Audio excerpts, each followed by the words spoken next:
So welcome to my channel AW pharmacy source. तो आज की वीडियो हम कर रहे हैं मेडिसिन केमिस्ट्री।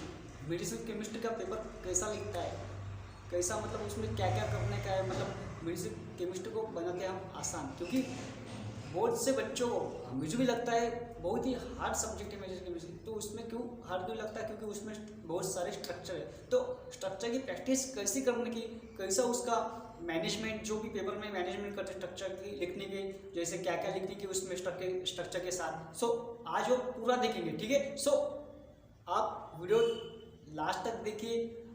जो भी आपको कैसे लिखता है, जो भी दिखे, मेरे पास तो मैंने जो चार्ट बनाया वो कैसे लिखते हैं, कैसे उसकी प्रैक्टिस करते हैं, वो भी बताने वाला है, ठीक है। सो सिर्फ वीडियो लास्ट तक देखिए, ठीक है। सो देखेंगे पहले how make to easy medicine chemistry subject, ठीक है।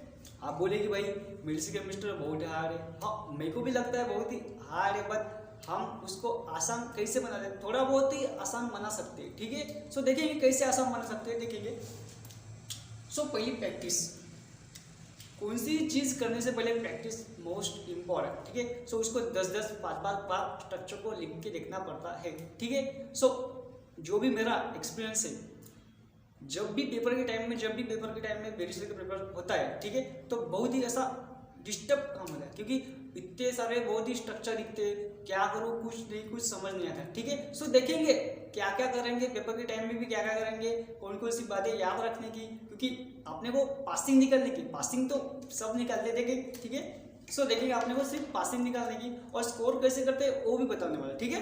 देखिए तो प्रैक्टिस, तो अब जब भी अपना समझो एक आधा थर्ड सेम चालू हो गया, थर्ड सेम तो नहीं है, फोर्थ सेम में देखेंगे, फोर्थ सेम फिफ्थ सेम चालू हो गया, तो पहले से उसकी प्रैक्टिस करनी चाहिए, क्योंकि उसके स्ट्रक्चर लिख के देखने चाहिए, ठीक है। सो क्योंकि जो भी अपनी प्रैक्टिस होगी तो वैसे वो स्ट्रक्चर अपने को जल्दी याद होगा, ठीक है। जब भी प्रैक्टिस करते हो उसको 10-10, 5-5 बार लिख के देखना पड़ेगा, ठीक है। So then chart of the structure of the drug, ठीक है, चार्ट बनाना पड़ेगा। सो मेरे पास वो चार्ट है, देखेंगे ऐसे, नहीं मालूम है, या ऐसे क्लासिफिकेशन, उसके स्ट्रक्चर या भी ठीक, ऐसे आपको चार्ट बना के रखने हैं, क्योंकि जब भी आप पेपर के टाइम में जाओगे तो आपको सिर्फ चार्ट देखना पड़ेगा, बुक खोल के नहीं देखेंगे, ठीक है। क्योंकि बुक में ऐसा आपने भरा होगा mechanism of action, use, contraindication, उसके ड्रग इंटरेक्शन, तो उतना कुछ नहीं लिखने का, सिर्फ उसका स्ट्रक्चर एक चार्ट पे बना के रखने का, ठीक है।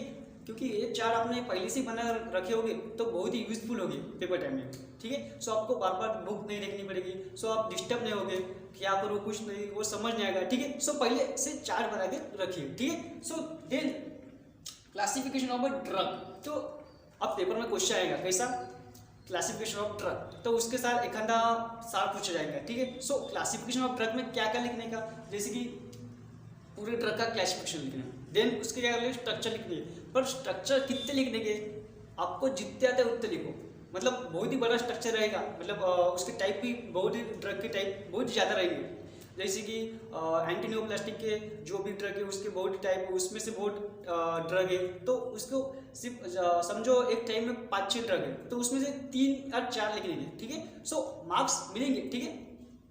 सो ड्रग के साथ क्या क्या लिखने का, मैकेनिज्म ऑफ एक्शन लिख सकते हैं, यूज लिख सकते हैं, साइड इफेक्ट लिख सकते हैं, कॉन्ट्राइंडिकेशन लिख सकते हैं, ड्रग इंटरेक्शन लिख सकते हैं, बट अपने को जो पासिंग करनी है तो MOA, mechanism of action, use and side effect most important, ठीक है। जो भी स्कोर आपने करने का हो तो आप लिख सकते हैं, कॉन्ट्राइंडिकेशन लिख सकते हैं, ड्रग इंटरेक्शन लिख सकते हैं, ठीक है। सो तो कितने कितने पॉइंट लिखने, समझा यूज है तो साइड इफेक्ट है उसके, तो कितने कितने पॉइंट लिखने, 2 या 3 पॉइंट बस हो गए, सफिशिएंट पॉइंट है, ठीक है। Then tricks of the classification, so जो भी ड्रग की क्लासिफिकेशन है तो उसका ट्रिक्स बनाना बहुत ही जरूरी है, बिकॉज इतना जो भी हम ये करते हैं, क्या बोलते हैं उसको, कि जो भी क्लासिफिकेशन हम याद करते हैं वो कैसे पूरे डिस्टर्ब हो जाते हैं, तो क्या करेंगे हम उसकी ट्रिक बना के रखेंगे, क्योंकि वो भी जब भी हम पेपर को याद कर, कुछ ही याद नहीं था, मेरा पर्सनल एक्सपीरियंस है, मैं बोलूँगा, ठीक है, कि कुछ ही याद नहीं आता, तो इसलिए पहले क्या बोलो उसको ट्रिक्स भी, जो भी क्लासिफिकेशन है उसकी पहले से ट्रिक्स बना के लगो, क्योंकि मैंने बोला चार्ट बना के लगो, तो चार्ट में जैसे वो क्लासिफिकेशन है वैसे देखो, ये ऐसा क्लासिफिकेशन है। तो इसके साथ आप यहाँ पे ट्रिक्स ऐसे बना के रखो, इसकी ड्रग की ऐसी ट्रिक्स बना के रखो, ठीक है। सो बहुत ही यूजफुल रहेगी, क्योंकि मेडिसिनल केमिस्ट्री ऐसा सब्जेक्ट है कि आप कल करो वो भूल जाता है, ठीक है। सो उसको बहुत ही समझदारी से करना पड़ता है, बिकॉज स्ट्रक्चर ही बहुत बड़े बड़े है, तो उसको कैसे करना पड़ेगा,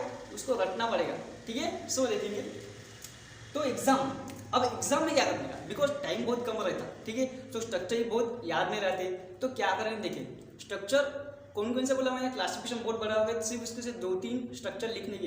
अबे समझो अभी अल्कलाइजिंग एजेंट है, तो अल्कलाइजिंग एजेंट में सिर्फ इतने ड्रग है, तो उसमें से 3 ड्रग लिखने के, सिर्फ कितने 3, ठीक है। सो ऐसे भी इधर के 3 इधर के 3, मतलब वो ऐसा क्लासिफिकेशन बड़ा भी लगता है, ठीक है। सो ज़्यादा भी कम भी नहीं लगता है, ज़्यादा भी ज़्यादा नहीं लगता है, ठीक है। सो कैसा एक जो बोलते हैं हम उसको आसान होता है हमारे लिए, ठीक है। सो देखेंगे एग्जाम पॉइंट में क्या लिखेंगे, तो एग्जाम पॉइंट में हम लिख सकते हैं कि मैकेनिज्म ऑफ एक्शन लिख सकते हैं, यूज लिख सकते हैं, साइड इफेक्ट लिख सकते हैं। तो एक ऐसे पासिंग के लिए लिख सकते हैं, उसके में स्कोर आता है, ठीक है। सो आप उसमें ज़्यादा भी ऐड कर सकते हैं, जैसे कॉन्ट्रा इंडिकेशन ऐड कर सकते हैं, ड्रग इंट्रैक्शन ऐड कर सकते हैं। तो मैकेनिज्म ऑफ एक्शन, यूज, जो भी रहेगा अपना साइड इफेक्ट, तो उसमें 2 और 3 पॉइंट सफिशिएंट है, ठीक है। देन उसमें से जो मोस्ट इंपॉर्टेंट मेडिसिन में जो भी फिफ्थ सेम है, तो उसमें जो सार आता है, तो कौन कौन से सार आते हैं वो भी देखने वाले हैं, ठीक है। सो फर्स्ट जो एंटी हिस्टामाइन है, वो उसमें H1 एंटागोनिस्ट और H2 एंटागोनिस्ट मोस्ट इंपोर्टेंट सार आता है उसका।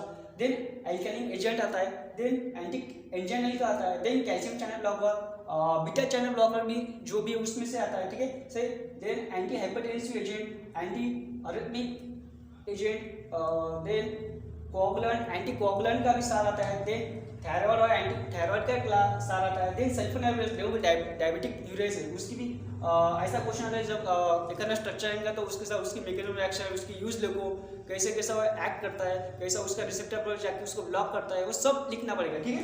Then local anaesthetic, local anaesthetic भी सार बहुत ही इंपॉर्टेंट। तो देखेंगे जो भी अभी ये हमने जो सार देखा, अब हम देखेंगे सिंथेसिस कौन कौन से इंपॉर्टेंट मेडिसिन क्वेश्चन, ठीक है। सो लास्ट तक बने करेंगे, ठीक है। सो देखेंगे सिंथेसिस फिफ्थ सेम में जो मेडिसिनल केमिस्ट्री है उसमें कौन कौन से सिंथेसिस आती है, पेपर में इंपॉर्टेंट है, वो भी अभी देखने वाले हैं, ठीक है। सो वीडियो अपना लास्ट तक देखिए। हमने जो इसके पहले बताया था कौन कौन से सार इंपॉर्टेंट है, कौन कौन से कैसे कैसा पेपर लिखना है, कैसे प्रैक्टिस करनी है, कौन कौन सी ट्रिक्स करना है, कौन कौन से जो चार्ट बनाएंगे, बिकॉज चार्ट बहुत ही इंपॉर्टेंट। आपको लग रहा होगा चार्ट ऐसा ही बना वाला, पर चार्ट से बहुत ही यूजफुल आता है, ठीक है। सो पहले से ही बनाना चाहिए, जब भी हमारा कॉलेज शुरू होता है, जो भी मेडिसिन केमिस्ट्री का सब्जेक्ट जब भी चालू होता है, तो पहले से ही चार्ट बना के रखो, क्योंकि बहुत ही इंपॉर्टेंट। तो उसमें क्या हो, प्रैक्टिस, ट्रिक्स और चार्ट बहुत ही इंपॉर्टेंट, ठीक है। तीनों कर लो, मेडिसिन केमिस्ट्री बहुत ही आसान हो जाएगा। देन सिंथेसिस कौन कौन सी है तो देखेंगे मेडिसिन केमिस्ट्री में फिफ्थ सेम में। तो डाइफेन हाइड्रामाइन हाइड्रोक्लोराइड की सिंथेसिस है, ट्राई पॉलीडीन हाइड्रोक्लोराइड की है, प्रोमेथाजिन की है, सिमिटिडिन की है। तो प्रोमेथाजिन डाइफेन हाइड्रामाइन हाइड्रोक्लोराइड इंपॉर्टेंट है। मेक्लो इथामाइन है, मर्केप्टोप्यूरिन है, मेटोट्रेक्सेट है, आईएमपी है। तो एक इसमें एंटी नियोप्लास्टिक में है, तो देखेंगे। देन नाइट्रोग्लिसरीन है, आइसोसॉर्बिड है, डाइनाइट्रेट, देन एसिटाजोलामाइन है, देन फ्यूरोसामाइड है, डिसपिरामाइड फॉस्फेट है। तो इसमें एसिटाजोलामाइन और डिसपिरामाइड फॉस्फेट, तो एसिटाजोलामाइन तो ये आएगा डायबिटिक्स में, जो भी डायबिटिक्स है इसमें आएगा, ठीक है।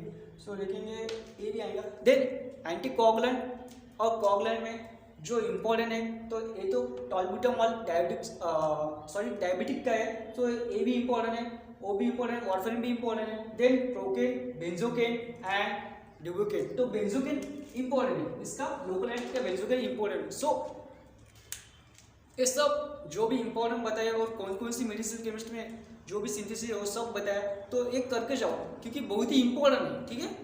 सो मिलेंगे ऐसी अगली वीडियो में, तब तक के लिए बाय।